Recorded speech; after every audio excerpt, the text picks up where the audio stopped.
So today we are looking at Unit 2. This is Matter and Energy in the Atom. So Unit 2, it's chapters 3 and 4 in the textbook. So learning objective 1 is to categorize samples of matter based on composition. And then learning objective 2, which is on the same page, is to contrast between elements and compounds. And then learning objective 3 is also on this page, which is compare and contrast between heterogeneous and homogeneous mixtures. So I will point out where each of these learning objectives are and that type of thing. Technically, learning objective 1 is this whole page. So let's get started. The first thing that I want to talk about here is that what is this composition? So composition is the atomic makeup. Be microscopic, which is what we cannot see, where it can be macroscopic. Be macroscopic, which is what we can see. So these are the two types of things. So we cannot see microscopically, but we can see macroscopically. So what composition is the atomic makeup of matter, or what matter is composed of. So then at the top of this flow chart, and I know you can't see all of it, but the first thing is matter. Now, matter is anything. Matter is anything that has mass and takes up space. Now, there's two large categories of matter. Between the two pieces of matter that we have, the two big overarching themes in matter is that there's a difference in composition. So you have a pure substance. So just a substance. So you've got a substance, and then you have a mixture. Now, how these vary in composition, how they're different in composition, is that a pure substance has a fixed composition. So fixed composition, it doesn't change whether I'm looking at it microscopically or macroscopically. I do not see a difference in composition for a pure substance or a substance. A mixture has varying composition. So I can see differences macroscopically or microscopically within a mixture. The learning objective 2 is right here. So this is to contrast between elements and compounds, or to distinguish between elements and compounds. So elements and compounds both have this fixed composition. They both are fixed composition-wise. Macroscopically and microscopically. So these guys actually look like homogeneous macroscopically. Abbreviate macroscopically with just macro. Okay, so both of these guys are homogeneous macroscopically. If we look at them with our eyes, then these both look the same throughout. So you have elements. Now, an element has what is known as a symbol. So they're designated by symbols. And the symbol has one capital letter.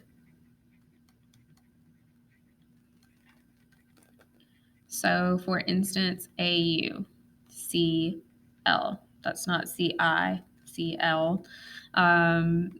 These would be considered elements. Okay, AU being gold and CL being chlorine. We have, these guys only have one type of atom.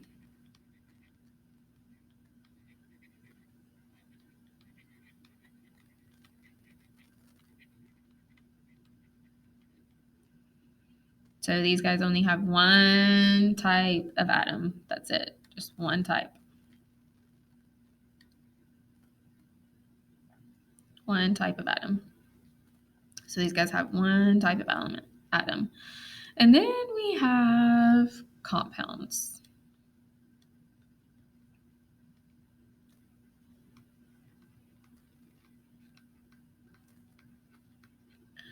So compounds are designated by formulas.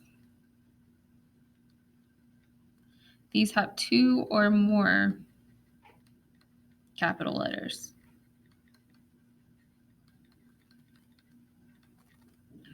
So NaCl. The N, A, and the N and Cl are both capitalized in sodium chloride, so NaCl.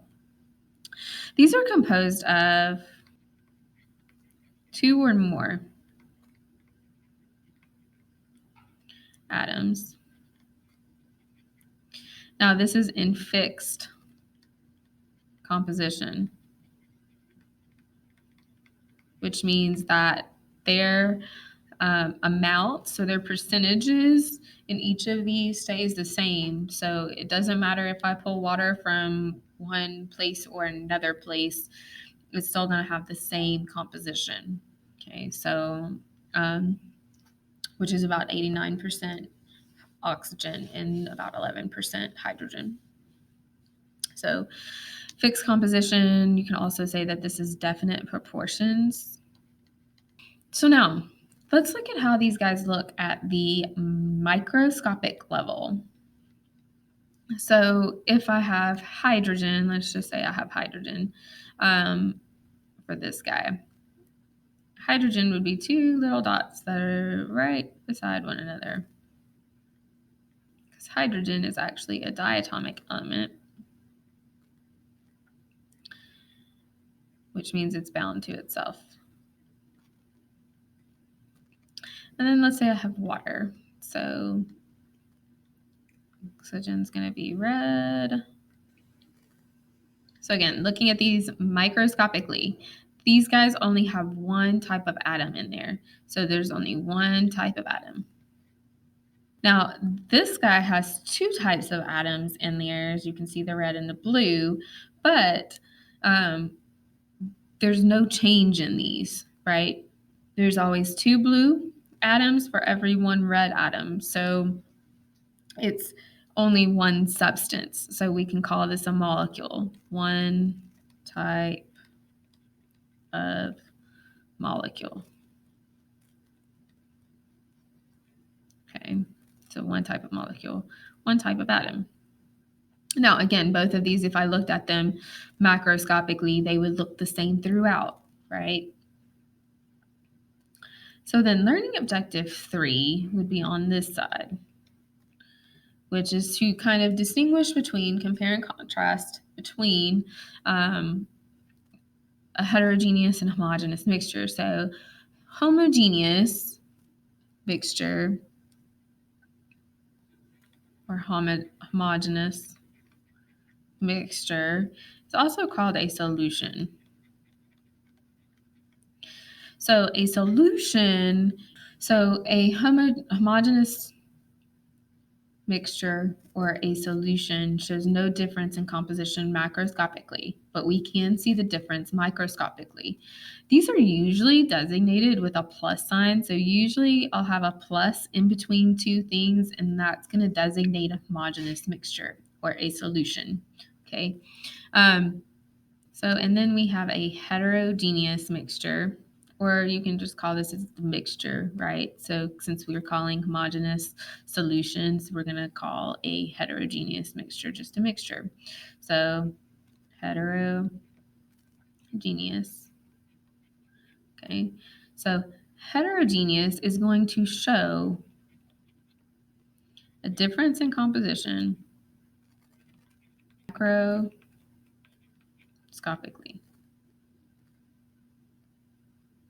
So this means I can see and pull apart pieces. I can separate very easily. So if you think about Legos, I can separate those into colors, right? That would be like if I've got a whole bunch of Legos together and they all have different shapes and sizes and they have different colors, that would be a heterogeneous mixture.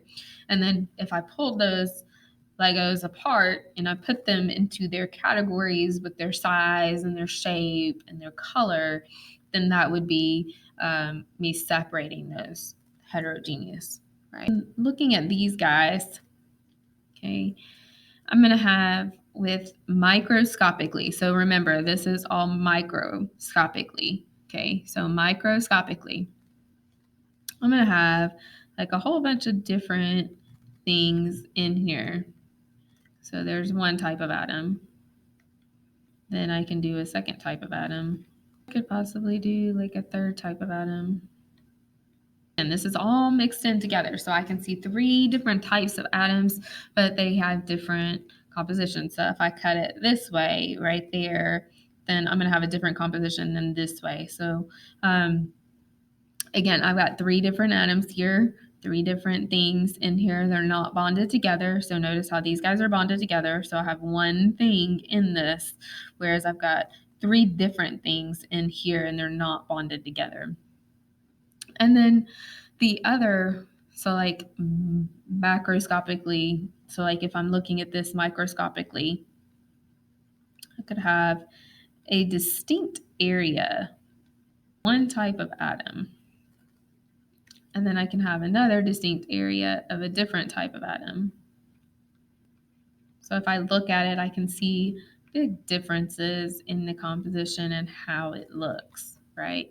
And then I can have another type of matter. And maybe these aren't just atoms, maybe they're compounds as well, right? But there's very much a distinct shape or pattern. So some places have a more homogeneous portion to them and some places don't. So now phases of matter, so like you can have solid, liquid, gas, phases, but we can also talk about phase in terms of like what the substance looks like macroscopically. So think about like oil and water. So like if I've got an oil and water mixture, it's going to separate. So it separates into the oil layer is usually always on top because oil is less dense than water, which would be on the bottom. So those are 2 very distinct phases within the 2 liquids when we mix them together. So when I look here at a heterogeneous mixture, I can see distinct phases within this mixture. So they're right here between these 2 areas, I have a distinct phase. So this would be one phase.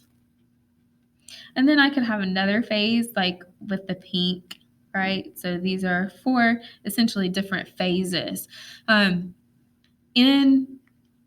an element, compound, and a homogeneous, so these guys only have one phase. A heterogeneous mixture is always going to have multiple phases. When we talk about this, an oil and water mixture, they don't mix together. I can see a definite phase of oil at the top and a definite phase of water at the bottom. That would be a heterogeneous mixture. Okay, so that is learning objectives 1 through 3.